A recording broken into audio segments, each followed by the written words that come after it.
Okay, I think we've got most people back, so we'll go ahead and get started here. I am very delighted to introduce our next speaker, Dr. Venkat. He is an associate professor here at UCLA, where he has joint appointments in multiple departments, including the Institute for Society and Genetics, the History Department, which is where LCHP is located, and the Department of Anthropology. His first book is titled At the Limits of Cure and talks about tuberculosis and medicine in India. Highly recommend, won multiple awards. Very good book. And his new project is actually tentatively titled Swelter, A History of Our Bodies in a Warming World, and talks about thermal inequality, which is going to be the topic he's also discussing today. Looking at the history of heat, how our bodies adapt to a warming world, and how inequality underlines all of the ways that we do experience and react to rising heat. He is also the founding director of the UCLA Heat Lab, where he directs a team of undergraduate and graduate students that look at thermal inequality from a wide variety of disciplinary perspectives, from biology and history to anthropology and urban planning. So I highly recommend you check out the Heat Lab as well. And students in that lab have worked on a lot of different projects around Los Angeles, including things like oral histories about thermal experiences in Watts and looking at heat exposure in food truck workers right here in Westwood, where UCLA is. So with that, I will go ahead and turn it over to Bharat, and thank you so much for sharing your time with us and your research. Thank you so much for having me. And my thanks to all of you for kind of sharing. I think this is the first week of break, so I appreciate you kind of investing time in something like this and thinking more about how history can shape policy. I think it's so important. Just wanted to also say thanks to Dr. Campbell, Dr. Myers for inviting me. My second year doing this, and I really enjoy it. It's really great to talk to undergrads who are so excited about thinking carefully about what history can enable us to do and think and intervene into kind of really important issues in the present moment. I'm just going to introduce myself again. So my name is Dr. Bharat Venkat. I'm a faculty member across three departments, so Institute for Society and Genetics, History and Anthropology. And I think that in and of itself tells a kind of story about the kind of researcher I am and the work I do. My PhD is actually in cultural and medical anthropology, but through my undergraduate, graduate school, postdoc, I began working a lot with historians and getting some training in history, and my work became quite historical. So my first book, which is really about tuberculosis in India and how people sought cures and why it is that these cures often failed or evaporated in a way, right? People would be declared cured and then fall sick again and get cured again and again and again. When I saw this in clinics, when I saw this in archival records going back, hundreds of years, I began to wonder, what is this thing that we call a cure in the first place? Is it really an ending? Is it a kind of final moment when you can return to how you were before, return to health? Or is it something else entirely? What is it meant at different moments? How is the idea of cure itself and shaped by our ideas about therapy or treatment? So, back when we had sanatoriums, where you would go for months or years at a time to get fresh air and be cured by nature, or when they started using gold therapy, where they actually introduced gold into your body as a way to treat you, compared to the use of antibiotics now. How do each of these treatments reshape how we think about the concept of cure itself, right? And that really kind of required me to think historically, not just to kind of do ethnographic work in the present, but to think about how has the idea of cure itself mutated, evolved, changed over time? What's been gained, what's been lost? How do people understand these things from different perspectives, right? So all this to say is that each of those appointments, I think, signals something about the kind of work I do methodologically and my interests, in that I do both work in the present, but also a lot of historical research, both oral histories, archival work.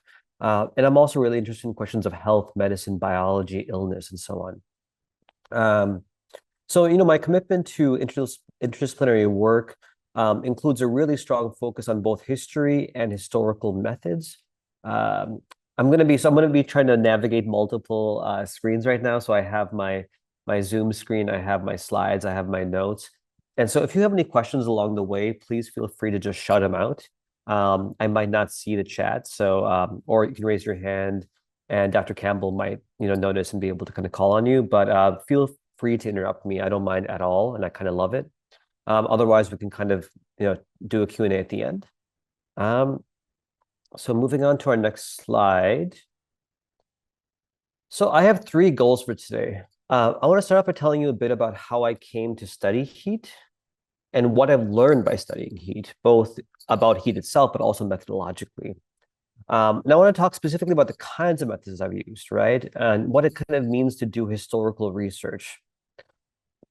Finally, I want to talk about how history can be made to inform the present, and specifically policy. I'm a firm believer that a huge part of this work is learning how to make policy-focused arguments using historical findings, using historical methods. All of you are here today because you know that history has a lot to offer to how we shape the present. But doing that kind of translation work and doing it in a way that's rigorous, ethical, and effective is really hard to do, right? So if, for example, you're talking about any kind of crisis in the present and you start getting into the weeds of what happened in 1647 or even 1943, and you're not able to describe and connect how those historical moments shape that present, you'll lose your audience and you'll lose that impact. So how do you kind of draw those connections while remaining rigorous, remaining ethical, and remaining efficacious? It's really hard, but it's really satisfying when it works. So let me tell you a bit about how I began to do this kind of work. So far, the slides are okay. You all can see everything? Awesome. All right. So back in the summer of 2015, I was finishing up fieldwork for my first book in India on tuberculosis treatment and why it's so hard to get cured and stay cured. I was traveling across Delhi to hospitals and clinics where I've been doing my research in the midst of a massive heat wave that resulted in at least 2,500 deaths. The true count of deaths is probably far higher because it's really hard to determine whether someone died from heat or something else entirely. I should also mention, unfortunately, temperatures in Delhi right now, last I checked, were about 122 degrees. So we're in the midst of another heat wave right now as we speak. Right before our call, a friend sent me a photograph from Delhi of bats literally falling from trees, dead because of the heat. So that gives you a sense of what's going on. This is also happening kind of across the US at the moment. So in the Midwest and the Northeast. This morning, I spoke to a man who has a series of conditions that make him incredibly vulnerable to the effects of heat. He can't really thermoregulate, so his body can't keep him cool. He has to keep his house at 55 degrees in order to feel comfortable, right? It's pretty cold Fahrenheit. So in the midst of a heat wave, he can't go outside.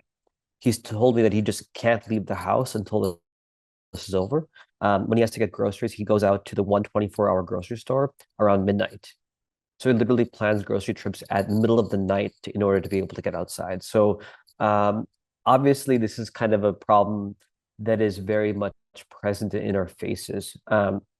But back in Delhi in 2015, I was being naive, right? I was trying to be an intrepid field worker, a hardworking researcher. I really tried to ignore the heat. It seemed bad, but someone who grew up in Wisconsin in the United States, I always kind of imagine when I go to India, it's going to be hot, and I don't really know how bad it is. I'm like, okay, it's hot, but that's just how things are. But I realized when I got to one particular hospital that it wasn't just hot for me, it was hot for everyone else. The hospital I went to that day was closed during the heat wave. They had actually sent their patients home, and I found all of the doctors hiding in the on-call room, which had the one air conditioner in that whole hospital.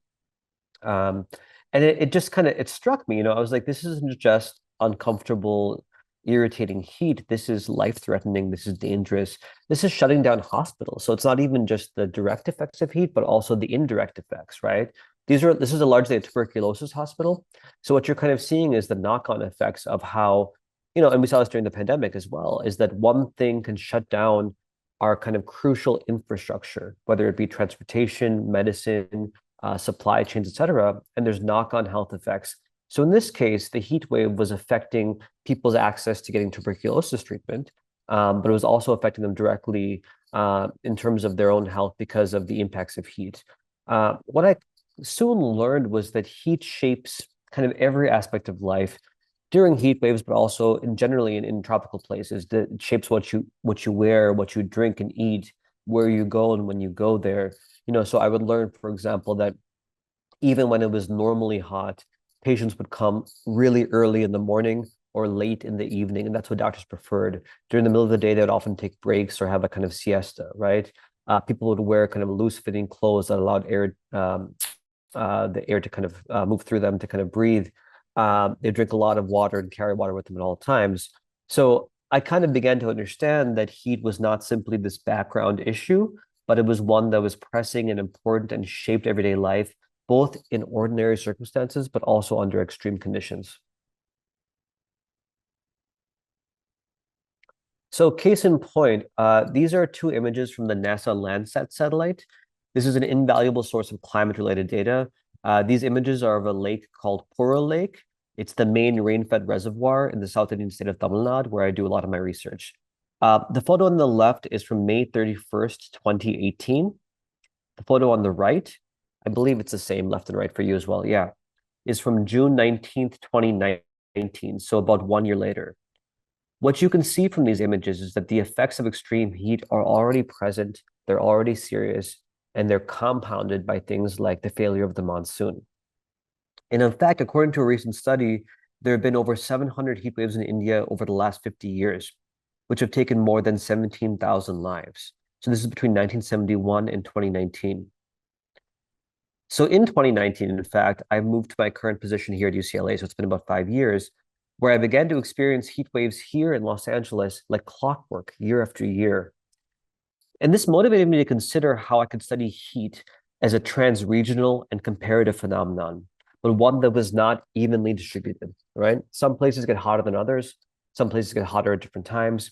And moreover, how we're impacted by heat is really different. So if you live in air conditioning all the time, if you go from air-conditioned home to air-conditioned car to air-conditioned work or school, you're going to be a lot less impacted by somebody who's maybe living someplace that's a bit cooler, but doesn't have air conditioning. And we saw this a couple of years ago with the heat dome over the Pacific Northwest, generally a cooler area, but where they don't have air conditioning built into most homes, right? So it becomes even more lethal, even more dangerous. So with these two images, I want to signal right away that we're thinking about history in this sense, in terms of very recent history, right? We're using satellite imagery, climatological data. And so one important thing for me to consider is scale, right? So how do we think about recent history? How do we think about longer duration histories? How did those kind of come together to shape our present moment? How do we also think about forms of data, right? So when we think about historical data, we often think, okay, we're talking about, let's say, you go to a musty archive, you look through these old documents, you decipher handwriting. It's awesome. I've done that work and I love it. Maybe you think about doing oral histories. We talk about someone's life, right? And they tell you about certain events in their lives. Also fascinating work. But other kinds of things, including things like maps, right? Including things like satellite images, including things from just a couple of years ago, are historical forms of data. And so we have to consider, what do these forms of data tell us? How were they created? Who created them and for what purposes, right? And how can we use them for our own purposes? How do we kind of use them to understand a moment? What do they not tell us? What's missing from them, right? How do we determine what counts, for example, as a heat-related death and what doesn't? Will this map really tell us? How do we think about what counts as a heat wave, right? So it's just looking at an image of a lake that's disappeared. Does that mean there was a heat wave? How do we interpret these things? And do people interpret these things the same way across time? So someone in 2019 looking at this map, this image, how will they look at it compared to someone looking at it now, right? So how do our interpretations also change over time? So there are two key organizing concepts that really shape and drive my work. The first is thermal experience, which refers to how we subjectively or phenomenologically experience heat, how it affects us, how we think about it, how we talk about it, how we respond to heat. Do we tell jokes? Do we wear different clothes? Do we tell our children or our parents to stay indoors? How do we let it shape our lives, and how do we then relate that to each other, to ourselves, to researchers, right? This is really distinct from the more usual kind of quantitative metrics that we use. So you think about like heat index or wet bulb globe temperature, right? These are all measurements. These are all indices that combine various measurements like heat, temperature, humidity, airspeed, so on and so forth. But that's really distinct from how people actually talk about heat, right? How they experience it, how they narrativize and relate it. And so a key thing for me is understanding people's experiences, to really talk to them and think about not just, what is the numerical temperature here, but what does that mean for you? How does that shape your everyday experience? Do you wake up at 7 a.m. and close the blinds immediately to stop the sunlight from coming in? Do you have to, run your air conditioner at 55 degrees? Are you afraid of going outside? Who gets your groceries for you, right? So thinking really kind of broadly about all of the ways in which heat shapes our existence and how we talk about it. The second key concept is thermal inequality, which refers to the fact simply that some places and some people are hotter than others, and they're more impacted by that, right? So the kind of formal way I think about this is the unequal distribution of the negative effects of heat, right? Now, of course, it matters that some places are hotter than others. So right now, Delhi is far hotter than, say, Michigan, where the man I spoke with this morning lives. But for that man in Michigan, the heat is actually incredibly intense and very dangerous, right? So even though it's not as hot as it is in Delhi, he is more vulnerable. So think about things like who has air conditioning, who has to work outside or inside. So are you working in a warehouse? Are you working in an air-conditioned office? Are you standing at a bus stand waiting for a bus that might never come and there's no shelter? Or do you have a car with air conditioning? Who is more likely to suffer adverse health effects? Who is more likely to be hospitalized? Who's more likely to have access to healthcare, right? So all of these things shape how vulnerable you are to the effects of heat and really kind of shapes the landscape of thermal inequality. So my aim is to really understand how certain kinds of people and certain kinds of bodies and communities have been actively made more vulnerable to the effects of heat, and also think about what can we do about this, right? With this kind of work, it's not enough simply to say, well, it looks like the effects are unequal. It looks like there's a long history of this inequality. That's it, right? Everywhere I go, whether it be teaching a class, whether it be writing, people will always ask, well, what does this all mean for us? How does this matter for our present moment? And this really kind of pushed me to think about how do I make my work relevant? How do I make my work speak to the present and speak to its demands? So one image I like to think about is that of the Pankhavala. So the Pankhavala is literally a fan puller from colonial India. So here you can see in this photograph, Indians were made to work the fans, so they're basically, you can see this guy, he's using his feet, right, to kind of push or to kind of pull the fan, which is fanning somebody inside of this building. And these were used for, upper class, upper caste Indian families, for British administrators, so that they could kind of relax inside in relative cool. What it meant is that some people had to be outside to keep them cool. They had to use their labor to keep them cool. And in the process, they were exposed to the heat. So a key kind of insight you can get from this historical image is that thermal comfort for some is purchased at the expense of others. We can think about this in our own lives. So if you ever go to like say a Trader Joe's or a Whole Foods or wherever you go to buy strawberries or some other produce from the store, you can only do that because somebody else, usually a migrant farm worker from Central America, is out there working in the fields picking those strawberries. Say, for example, it's incredibly hot outside and you want to get lunch and the dining halls are closed. And I actually live on campus and dining halls are closed, so this is quite tragic for me and very personal. So you might say to yourself, I want to order something from Kava, I want to order a burger, I want to order something from McDonald's, whatever it is, right? So you order some food. That means that somebody else is going to go out into whatever it is outside, bring that food to you. You're not necessarily asking them to do that work for you. You're not saying to somebody, hey, I want you to suffer so that I don't have to. But the consequence is that we produce an economy where some people are kind of made to sacrifice their health, their well-being, their comfort, maybe even their lives, so that others don't have to. And that's kind of that's not a personal individual thing where we're saying, well, you're making bad choices, right? It's the way in which we've structured our larger economy, not just in the US, but globally, right? So this is a kind of an important insight you can get from just looking at this image.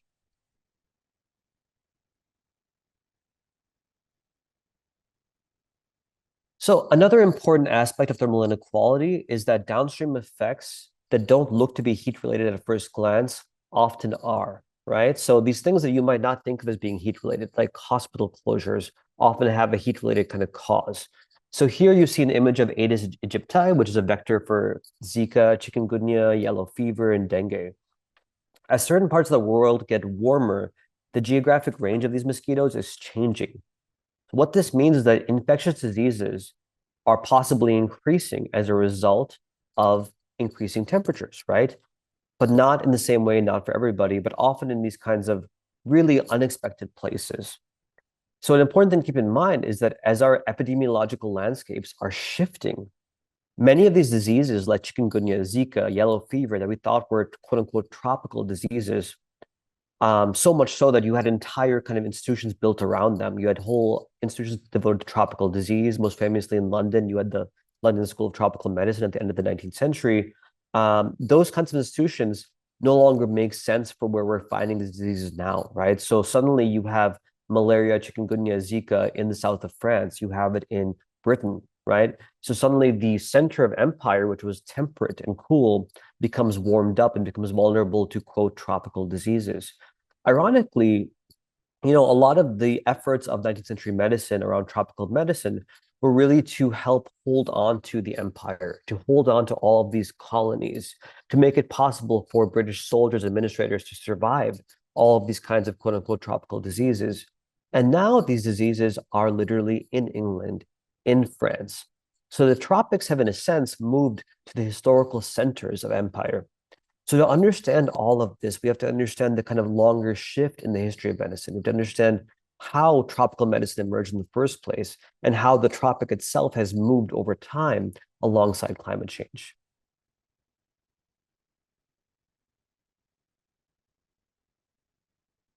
So let me tell you a bit about my heat research in India specifically. So I was fortunate to get funding from the National Science Foundation, which actually does support historical research as well, to conduct research in India, which combines ethnographic work, cartographic work, so mapping, as well as historical methods to understand how heat became a problem in both colonial India and in post-colonial India. Now, this is kind of a complicated thing to do because nearly everybody is impacted by heat or tries to respond to heat in some fashion, right? So government officials, architects, engineers, city planners, physicians, surgeons, botanists, merchants, and so on. Even ordinary people, whether you're a landowning farmer, agricultural worker, day laborer, construction worker, all of these folks experience heat, they respond to it, often in very, very different ways. Now, some of these voices are preserved, right? They're especially elite voices. You can find them in the archives in London, the archives in Delhi, in Bangalore, in Chennai, in Calcutta. So you find the voices of government officials, of bureaucrats, of scientists. Those are easier to come by. What's a lot harder is kind of more ordinary everyday voices, right? So the voices of construction workers, the voices of farmer, right? And these, to kind of get access to these voices, these experiences, you really have to read documents against the grain. So, for example, if you have a doctor who writes about a patient who experienced, I'll give you an example, a woman who fell off a horse and, suffered a miscarriage, and it was potentially because of the heat. In order to understand more about her and her life, I have to read this through the doctor's case file, right? Through his notes, through his records, and try to recover something about her life, her experience through that. This is incredibly difficult to do, right? But it's incredibly important because otherwise these voices, these experiences are kind of lost. This also means reading vernacular, meaning non-English sources, reading newspapers, magazines, short stories, medical manuals. In my case, I'll read in Tamil and Hindi. India has many, many languages. So you want to work not just in English, but work across different languages. So you're able to get a kind of broader range of experiences incorporated into the work you're doing.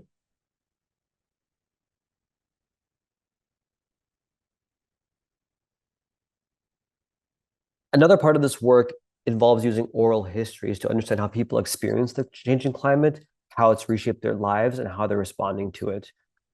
This is a kind of, again, thinking about scales of history, where the earlier work, I was able to think about what's happening, say, in the 1700s, 1800s, early 1900s. With the oral histories, my time span is quite limited, right? However, it also means that I can get kind of a different kind of texture of history through these interviews. It means I can understand a lot of things that haven't yet made it into the archives, right? So this involves talking to folks from different strata of society, right? So the urban poor, those who work outside, have limited access to climate control. So that might include construction workers, auto rickshaw drivers, sidewalk vendors. Um, Talking to the middle class who might work inside, so they have consistent climate control. Think about office workers here. Folks who run call centers, right? If you work at a call center, you're in a place that is air conditioned at all times. The kind of aspiring middle class, those are the folks who kind of have access to consistent climate control. But then you also have experts, right? So these are the folks who are working to kind of shape the collective debate. These are local bureaucrats, climate scientists, urban planners, architects. Um, but across all of this, one of the major challenges is learning how to ask about heat. As you kind of imagine, talking about the weather is often it can be a very dead end kind of thing to do. There's a whole kind of joke that if you ask someone about the weather, it's because you have nothing else to talk about. It's because either they're boring or you're not interested in them. You're just trying to kind of make time pass. And so the big challenge was, how do I talk about the weather? How do I talk about heat in a way that actually makes anyone say anything? If I were to ask you, for example, what was the weather like a year ago? What was the weather like when you were in elementary school? What was the weather like during your spring break? Like you might not be able to recall that. So doing this kind of work has taught me how to ask about historical experiences of heat. In India, part of this involves talking about humoral medicine, right? So ideas in Ayurveda, Siddha, and Unani, these are all kind of Indian forms of medicine that involve ideas about cold and hot bodies, cold and hot foods, right? So different foods, different climates, different bodies all have different properties of coldness and hotness, which are not always the same thing as climatic heat, right? But they're connected. So talking about these local manifestations and understandings of a kind of temperature and heat gives us a way in to talking about something like climate change. So this is all to say that learning how to ask is like almost three-fourths of the challenge here is learning how to ask good questions that actually provide you with kind of wholesome, full responses that you can learn something from, right? And I recommend you try this. Ask somebody like, what do you think about heat? Ask them what the temperature was like the other day, and they probably won't be able to tell you. But if you were to ask them, for example, about whether they remember the ice cream truck going by in their childhood, right?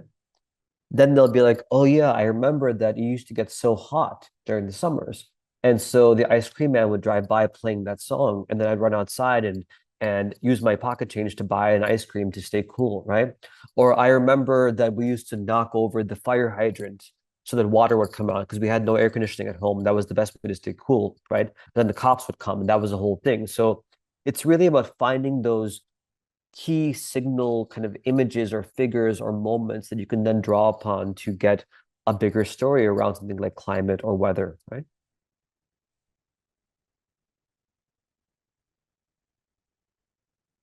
So how does this all matter to the present, right? So thus far, government planning around heat, whether it be in the US or India, anywhere else, has largely focused on elite knowledge about climate rather than how ordinary people understand and respond to heat. So what this means is they draw upon those satellite images I showed you, they draw upon temperature data, but they don't really think about ordinary experience. Vulnerability to heat is deeply uneven, right? It's historically tied to race, caste, class, gender, the building of the shaping of the built environment. All of this is overlooked by temperature recordings, right? So if you're doing a temperature recording so in LA, for example, we have a lot of weather data at LAX airport. How many of you think that your everyday experience of weather is identical to what's happening at LAX? Hopefully none of you, right? But that's what we're kind of relying on. We use the data that's available. That's kind of some of the kind of most robust and long-standing data sets around weather are at places like at airports, right?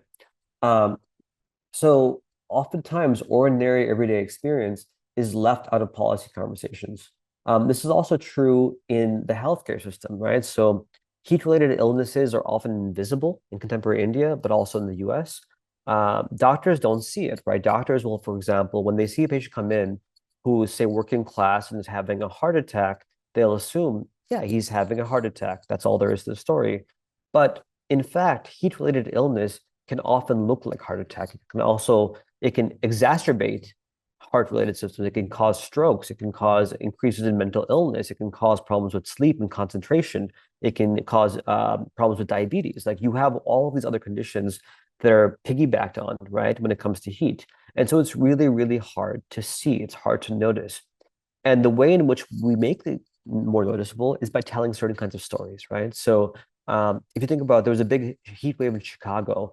The sociologist Eric Kleinenberg writes about this, right? So basically, there's a big heat wave, and the only way that forensics experts, so people doing autopsies, can know if someone died from heat is if the police officer or fireman who found the person who died at their home can say, hey, when I got to the home, the temperature was, 105, the windows were shut, they had no air conditioner. So it really requires a kind of narrative bonus to understand and interpret what's happening to a body, right? So the kinds of stories we tell have incredibly serious consequences that are life and death. So during the colonial era, certain bodies were thought to be more vulnerable to heat than others. And this idea continues into the present. And I want to show you a very short clip to give you a sense of what I mean. Hopefully this will work. Let's see. So let me know if this plays.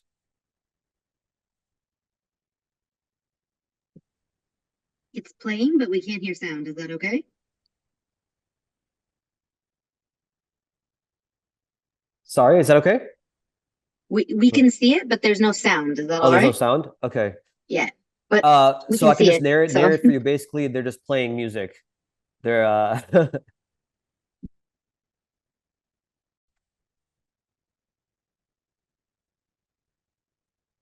there's still no sound. no, you probably will have to share the sound up through up. Usually when you go to share, there's an option to share the sound as well. Up at the top of your Zoom screen, but we can also kind of get, I think, the better general understanding with that. Okay, cool. Yeah, so basically what's going on is that, yeah, you have, okay, stop that. So you just basically have, so this is a day where it passed about 30 Celsius, 86 Fahrenheit in London. This happened, I think, 2 years ago. And the soldiers who were on military parade alongside Prince William, I think this was in mid-June. And this guy just collapses, right? And then he's kind of dragged off.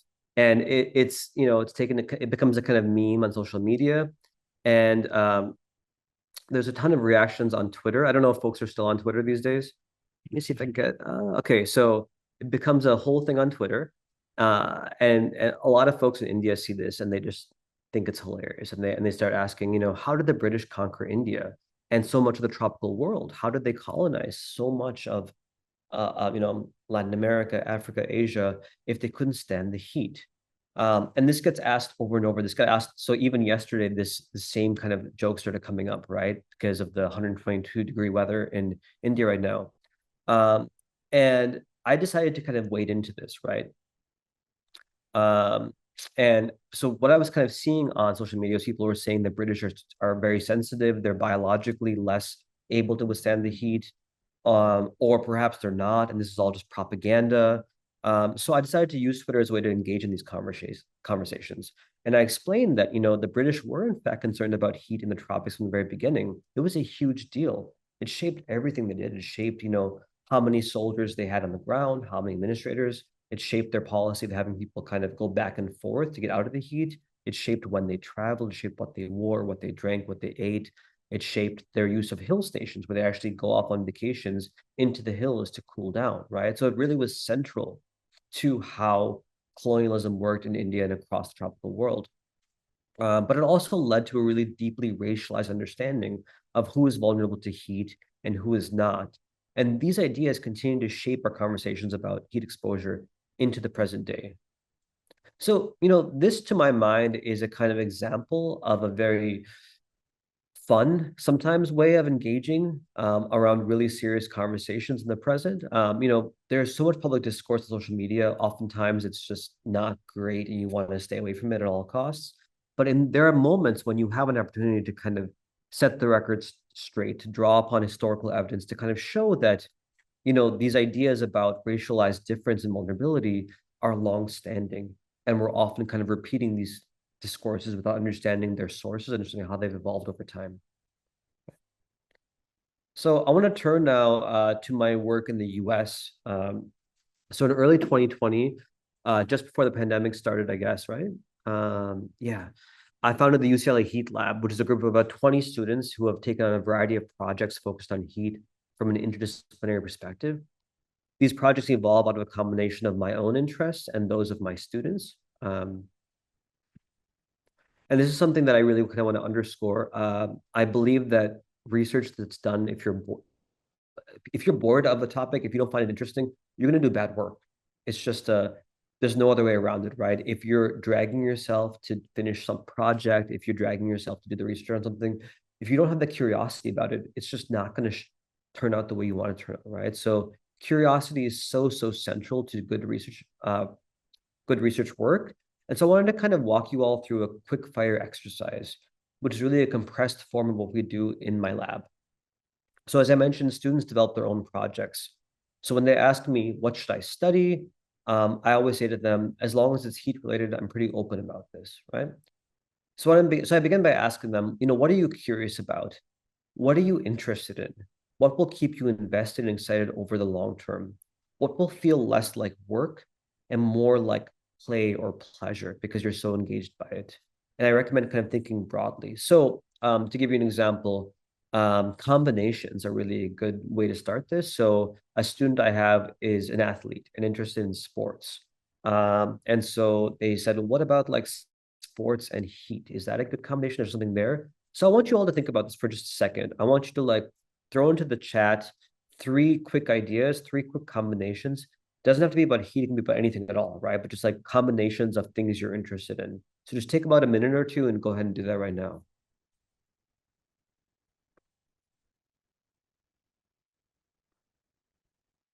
Be as wild as you want to, right? And this is the kind of don't hesitate, don't think too much about this. Like, what are things you're interested in? Is it TV? Is it a particular show? Is it a plant that you're growing? What is it, right? I guarantee you there's a way to build from that into a research project.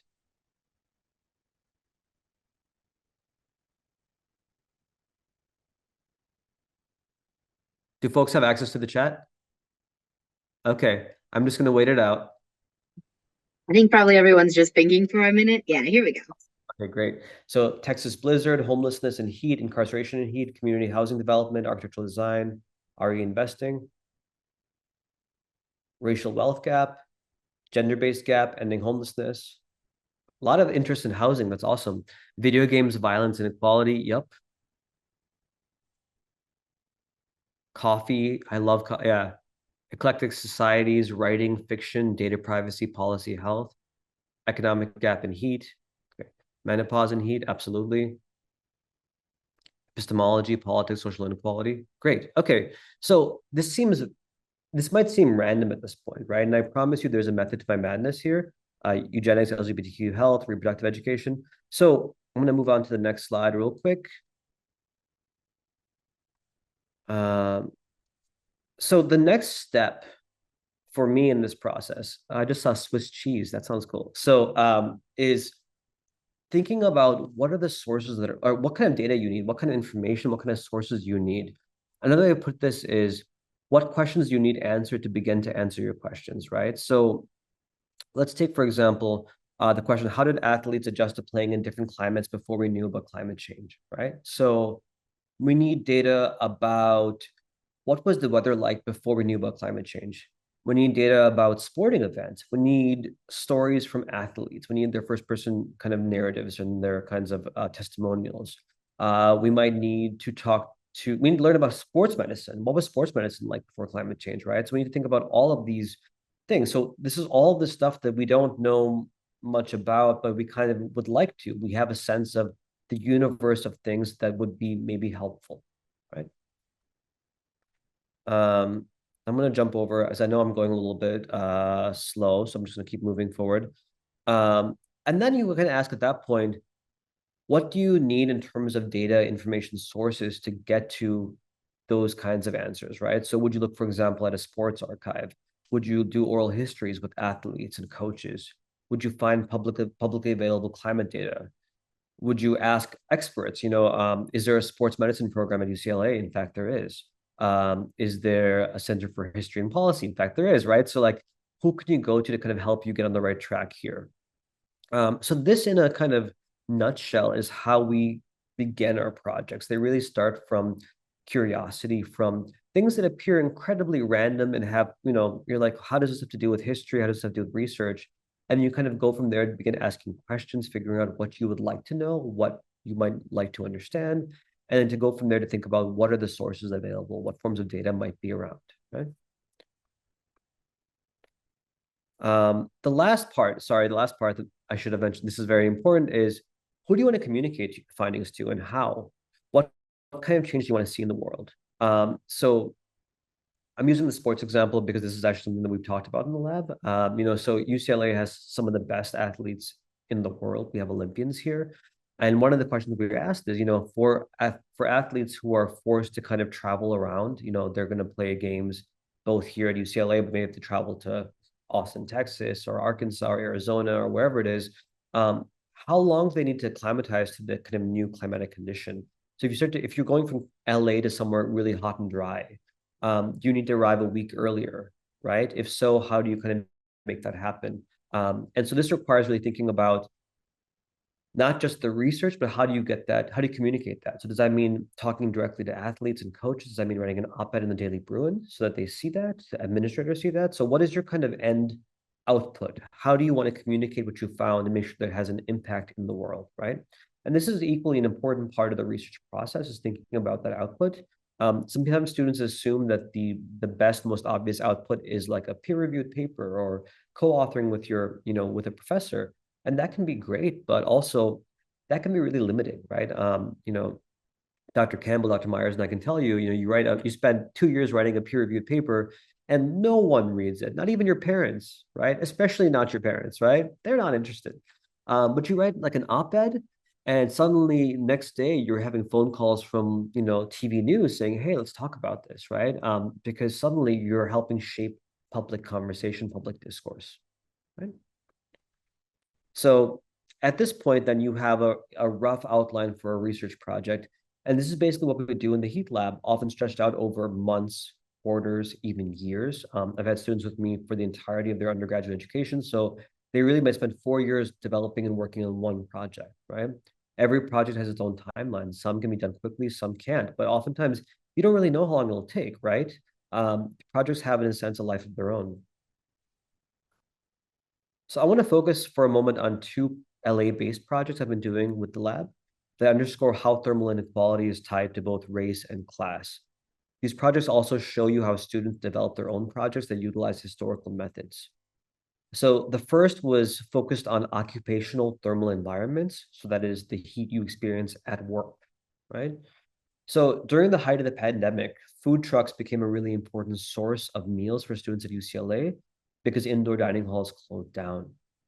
And so we wanted to understand how hot it got inside of these trucks. So we used these things called eye buttons, these really, really small sensors, and placed them throughout the trucks on UCLA campus to get a read on this. And I will say this project emerged entirely from a student who basically said, hey, I'm eating at food trucks. I wonder what it's like inside, right? That was it. And this all grew from there. So we placed eye buttons near the food prep area, the serving window area, and near the hot cooking elements. The maximum temperature recorded was 109 degrees Fahrenheit near the cooking area. And this was, I believe, a pretty cool, like April evening. So it's not even that hot outside, but it gets incredibly hot inside. Most apparent is a consistently large difference in temperature between the eye button locations. So even though they're all in the same truck, if you're by the window of the prep area, it's better than the cooking area, right? That's going to be like the worst for you.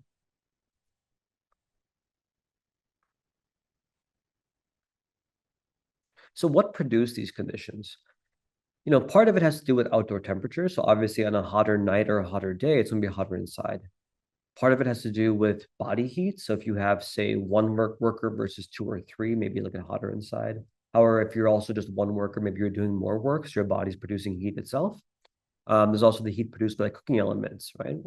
There are also structural issues tied to the food truck itself. So air conditioning units are frequently near the ceiling.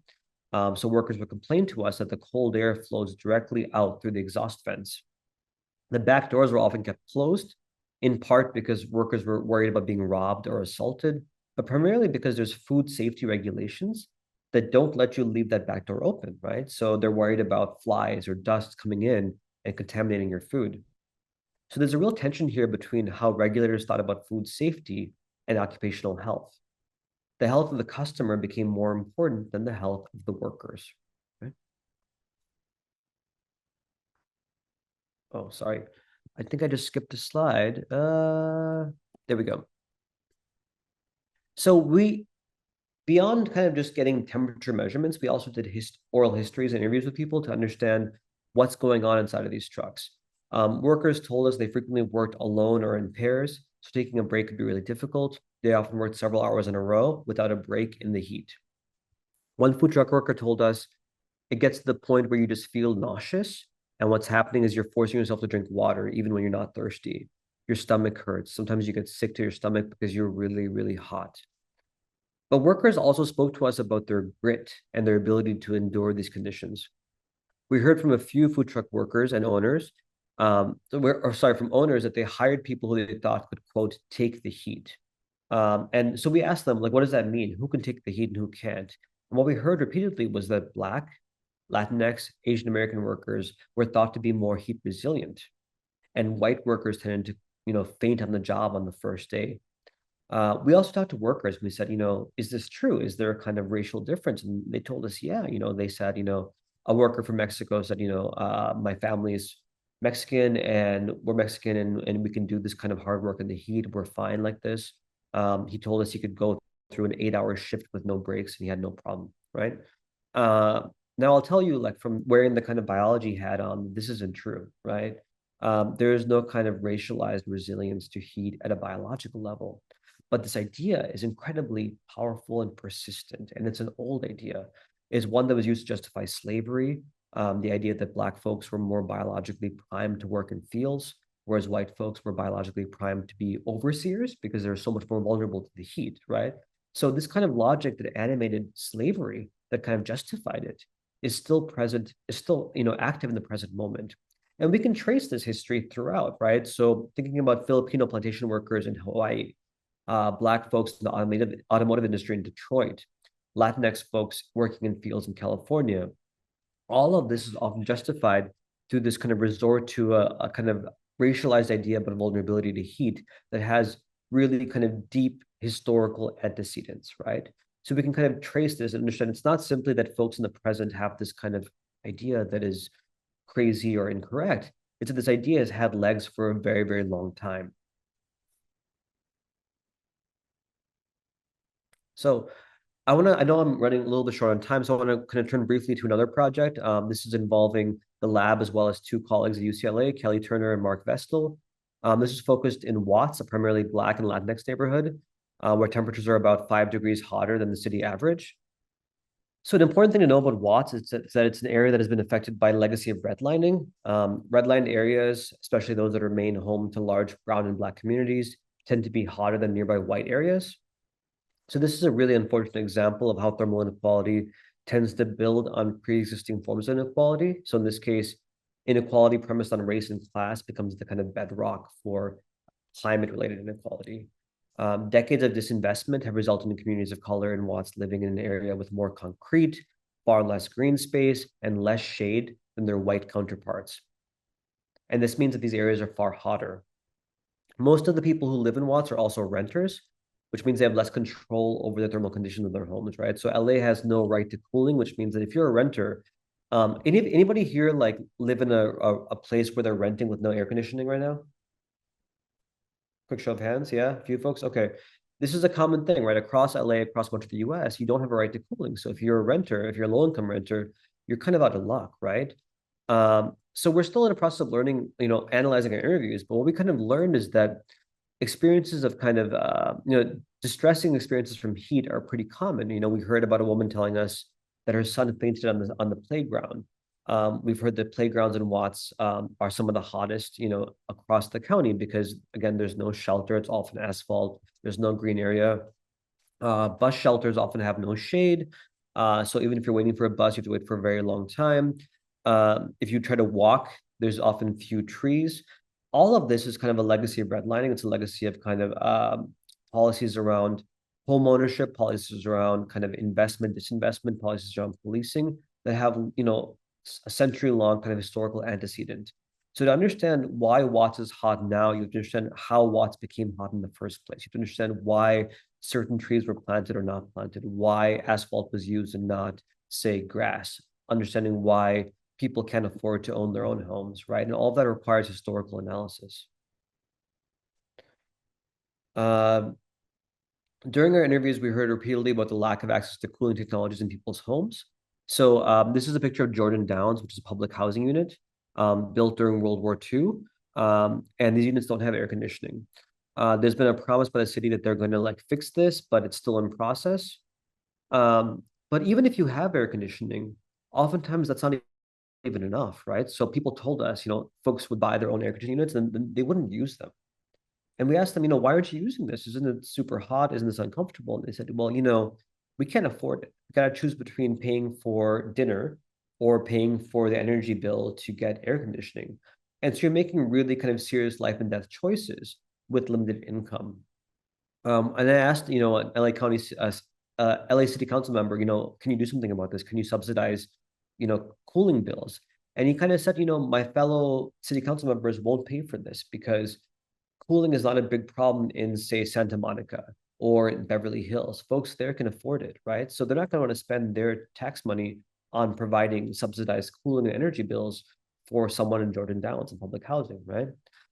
So these ideas about what cooling is, who deserves it, is also tied to a longer history of thinking about air conditioning as luxury, right? So when air conditioning emerged in the mid 20th century and became really kind of popularized, it was this amazing thing you could get to be modern, to be, to keep up with the Joneses, to have luxury, to indicate luxury to others. It wasn't seen as a necessity. But now, as temperatures continue to climb, it is literally a matter of life and death. Right? And I'll just say, one last thing about this work in Watts is that we use this to kind of argue in the LA Times in an op-ed that federal funds for climate change adaptation should go first and foremost to communities of color, like those in Watts, right? Because it's precisely those communities that have been harmed by this kind of long history of redlining and racism that are most vulnerable to the effects of extreme heat. So I want to end real quick by, I've lost my Zoom screen. Anyway, I'm going to end by basically talking about thermal justice and what that might look like for food truck workers, what that might look like for residents of Watts. So for food truck workers, it might mean valuing worker safety over food safety. It might mean developing new regulations that keep in mind the economic realities of food truck workers and owners. It might mean redesigning trucks, but it also means thinking about how historical ideas about race and resilience continue to shape labor regimes in the present. So it means invoking history, understanding its deficits, understanding how it's shaped our present ideas and our present it's literally shaped our labor systems in the present moment, right? So using that history to kind of point to the kind of pernicious sustainability of these ideas around racial resilience. In Watts, the story is a bit different. In Watts, it's about understanding how historical harms like redlining that are based around race and class have these knock-on effects, right? So redlining happened before anyone talked about climate change, but its impacts make certain people more vulnerable to climate change. So addressing climate change in the present means addressing historical forms of harm that continue to have a legacy into the present, right? It means addressing economic injustice. It means addressing kind of racial injustice, right? And this is kind of a key point in my work is that thermal justice doesn't just happen through thinking about climate adaptation. It means thinking about longer legacies of racial and economic harm, inequality, and addressing those. So thermal justice really has to be racial justice, has to be economic justice, or it's not really justice at all. Right? So maybe I'll just stop there and open it up if there are questions. I know we only have a couple of minutes left. I'm sorry about that. I didn't think I would talk this long.